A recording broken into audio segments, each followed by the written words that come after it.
Sitting రోజు హింసకు సంబంధించి హింస జరుగుతుంది అని చెప్పినా పట్టించుకోలేదు.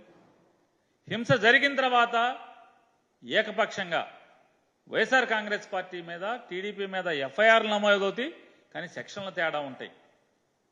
వైఎస్ఆర్ కాంగ్రెస్ పార్టీ కార్యకర్తలనేమో వేటాడతారు. వీటన్నిటికీ మనం ఉదాహరణలుగా బోళ్ళని కూకలుగా తీసుకోవాల్సినటువంటి అవసరం ఉంది. నరసరావుపేటలో డాక్టర్ గోపిరెడ్డి శ్రీనివాసరెడ్డి మీద ఎంత సౌమ్యుడో మనకు తెలుసు. ఆ డాక్టర్ మీద కేసులు పెడతారు. అలాగే ఆ డాక్టర్ మీద హత్యాయత్నం కేసు పెడతారు. అలాగే ఆ డాక్టర్కి ప్రత్యర్థిగా ఉన్నటువంటి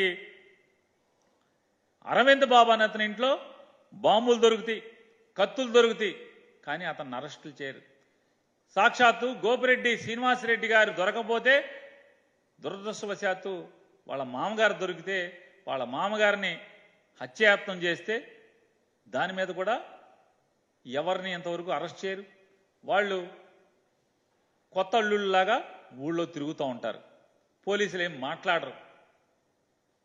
మరి సౌమ్యుడు అనేటువంటి డాక్టర్నేమో వెంటాడే పరిస్థితిలో ఉంటే చివరికి కోర్టుకు వెళ్ళి కోర్టు నుంచి రక్షణ తెచ్చుకోవాల్సినటువంటి దయనీయమైన పరిస్థితులు ఇవాళ అక్కడ పోలీసులు సృష్టించినటువంటి మనం చూస్తున్నాం. ఏ రకంగా బరి తెగించి ఆ రకంగా ముద్దాయిలను వదిలేయటం, ముద్దాయిల కాయలనేమో ఏదో ఒక తప్పుడు కేసుల్లో ఇరికించటం. ఇలా ఉంటే అసలు పల్నాడు సంగతి చూసుకుందాం మనం.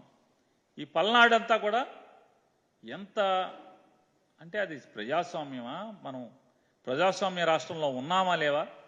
అసలు పోలీసు సినిమాల్లో జీవించినట్టుగా ఇంత బరితెగింపు ఉంటుందా అనేది మనం చూస్తే 13వ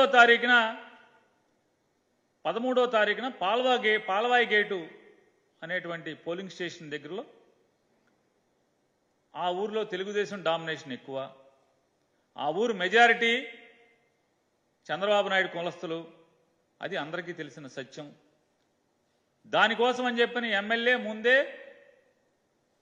పిన్నెల్లి రామకృష్ణారెడ్డి పలు దఫాలుగా ఎస్పీ గారికి, డిఎస్పీ గారికి, ఐజీ గారికి, డీజీపీ గారికి, ఎలక్షన్ కమిషన్కి అందరికీ కూడా పిటిషన్లు సమర్పించిన అయ్యా మాచర్లలో మరీ ప్రత్యేకించి ఏ ప్రాంతాల్లో, దాంట్లో పాల్వాయి గేటు తదితర ప్రాంతాల్లో, కారంపూడి మండలంలో, అలాగే రెంటచింతల మండలంలో ఎంత భయానక వాతావరణం జరగబోతోంది అని ప్రెడిక్ట్ చేస్తూ కూడా ఆయన పోలీసులకు పిటిషన్లు ఇవ్వడం జరిగింది. అయినప్పటికీ కూడా పోలీసులు నిమ్మకు నీరెత్తినటువంటి పరిస్థితి. ఈ 13వ తారీఖున పాల్వాయి గేటు దగ్గర దళితుల్ని కానీ, వెనుకబడిన కులాలను కానీ, ముస్లింలను కానీ వాళ్ళందరినీ కూడా ఓటింగ్కి రానివ్వకుండా పోలింగ్ స్టేషన్ బయట దౌర్జన్యకాండ సృష్టిస్తుంటే అక్కడ ఆ వీడియోలో ఆల్రెడీ ఇప్పటికే చాలామంది మా వైఎస్ఆర్ కాంగ్రెస్ పార్టీ వాళ్ళు వీడియోలు ప్లే చేశారు. ఆ వీడియోలో పాల్వాయి గేటు బయట జరిగినటువంటి విధ్వంసకాండలో అక్కడ ఒక పోలీస్ ఇన్నోవా ఉంటుంది. ఆ police Innova ACP Supraja, Guntur ACP Supraja గారి ఇన్నోవా అది. ఆవిడ అక్కడే ఆ సంఘటనలో ఉంటారు. ఆవిడ ఎవరిని కూడా చెదరగొట్టరు.